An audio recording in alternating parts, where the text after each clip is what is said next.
নমস্কার বন্ধুরা, মিষ্টি জাতীয় খাবার যারা পছন্দ করেন তাদের জন্য নিয়ে এসেছি আজ এই রেসিপিটি।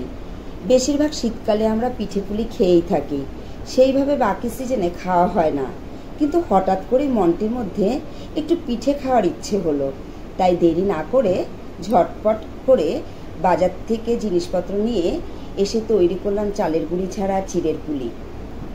তার জন্য আমি গোটা নারকেল নিয়ে নারকেলটিকে ভেঙে পুড়িয়ে নিয়ে একটি পাত্রে রেখে দিলাম। 300 গ্রাম চিড়ে, 1 চিমটি লবণ নিয়ে উষ্ণ গরম জল দিয়ে ভালো করে মাখিয়ে নিলাম। 2 চামচ ময়দা তার সাথে দিয়ে দিলাম। রুটি আমার রেডি, কাপড় দিয়ে ভালো করে মুড়িয়ে আধ ঘন্টার জন্য রেখে দিলাম।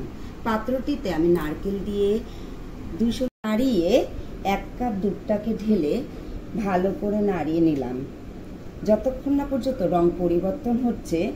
এরপর পাত্রটিতে তুলে রেখে মুড়িয়ে রাখা ডোটিকে খুলে নারকেলের পুরটিকে নিয়ে পুলির আকারে মুড়িয়ে নিয়ে ময়দা দিয়ে মুখটিকে মেরে নিয়ে এইভাবে পুলিগুলিকে যাতে না খোলে এরপর প্লেটে সাজিয়ে রাখলাম। এরপর 1 লিটার দুধকে ছেঁকে ফুটিয়ে নিয়ে পরিমাণ মতো চিনি দিয়ে তৈরি করা পুলিগুলিকে এক এক করে ছেড়ে দিয়ে হালকা ফুটিয়ে নিয়ে তৈরি হয়ে গেল চিড়ের পুলি। যদি আপনাদের কাছে ভালো লেগে থাকে তাহলে অবশ্যই বানিয়ে ফেলুন।